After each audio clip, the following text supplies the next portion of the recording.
നമസ്തേ പ്രിയമുള്ള പ്രേക്ഷകരെ, നാം ഇവിടെ ചർച്ച ചെയ്യുന്നു ജ്യോതിഷ വിഷയം നിങ്ങളുടെ നാളെയിൽ നാം ചർച്ച ചെയ്യുന്ന പ്രതിപാദിക്കുന്ന ദിനം നാളെ 2026 മെയ് മാസം 27-ാം തീയതി, അതായത് 1201 ഇടവ മാസം 13-ാം തീയതി. നാളത്തെ ദിനം ബുധവാരമാകുന്നു. സൂര്യോദയം തൃശ്ശൂരിൽ കാലത്ത് 6:05, അസ്തമയം വൈകിട്ട് 6:38. നാളത്തെ രാഹുകാലം നിങ്ങൾക്കറിയാം, ബുധനാഴ്ച 12 മുതൽ ഉച്ചയ്ക്ക് 1:30 വരെയുള്ള 1.5 മണിക്കൂർ ദൈർഘ്യ സമയമാകുന്നു രാഹുകാലം. ശുഭത്വമുള്ള ഒന്നും തന്നെ രാഹുകാലത്ത് ആ 1.5 മണിക്കൂർ സമയം ചെയ്യാറില്ല.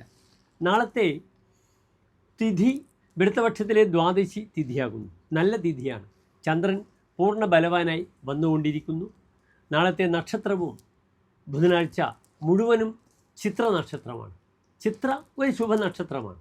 അത് ഉത്രത്രയത്തിൽ പെടുന്നു. ഉത്രമത്തം ചിത്ര, ഉത്രാടം തിരുവോണം അവിട്ടം, പിന്നീട് ഉത്രട്ടാതി രേവതി അശ്വതി, ഈ 9 നക്ഷത്രങ്ങളാണ് ഉത്രത്രയം. ആ ഉത്രത്രയത്തിലെ 3 നക്ഷത്രങ്ങൾ നാം ശുഭകാര്യത്തിന് ഉപയോഗിക്കാറില്ല. വാങ്ങാനും കൊടുക്കാനും പറ്റില്ല. ഒന്ന് ഉത്രം, മറ്റൊന്ന് ചിത്ര, മറ്റൊന്ന് രേവതി. കൃത്രിക ഭാഗ്യമൂലാശ്ച മഹാചിത്രാജ രേവതി. കാർത്തിക ഭാഗ്യമെന്നാൽ ഉത്രം, ചിത്ര, രേവതി, ഈ 3 നക്ഷത്രങ്ങൾ ഉത്രത്രയത്തിലെ 3 നക്ഷത്രങ്ങൾ ശുഭകാര്യത്തിന് വാങ്ങാനും കൊടുക്കാനും പറ്റില്ല. ആദാതവ്യം എന്ന ദാതവ്യം, വാങ്ങരുത് കൊടുക്കരുത്.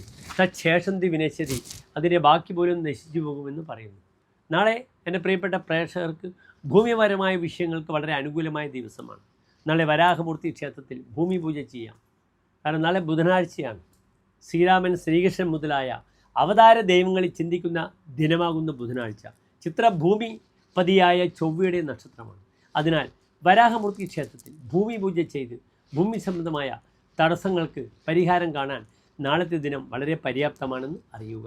നാളെ ശുഭമുഹൂർത്തം നാളെ ഉച്ചയ്ക്ക് ശേഷം 1:45 മുതൽ രാഹുകാലം കഴിഞ്ഞതിന് ശേഷമുള്ള 1:45 മുതൽ 3:30 വരെയുള്ള സമയം. ശുഭകാര്യങ്ങൾക്കായി എൻ്റെ പ്രിയപ്പെട്ട പ്രേക്ഷകർക്ക് സമയം കണ്ടെത്താം. വാങ്ങൽ കൊടുക്കൽ ഒഴിച്ച് ബാക്കി കാര്യങ്ങൾക്കെല്ലാം തന്നെ വളരെ അനുകൂലമായി നാളത്തെ ദിനം നിങ്ങളെ സഹായിക്കട്ടെ എന്ന് പ്രാർത്ഥിക്കുന്നു. നന്ദി, നമസ്തേ.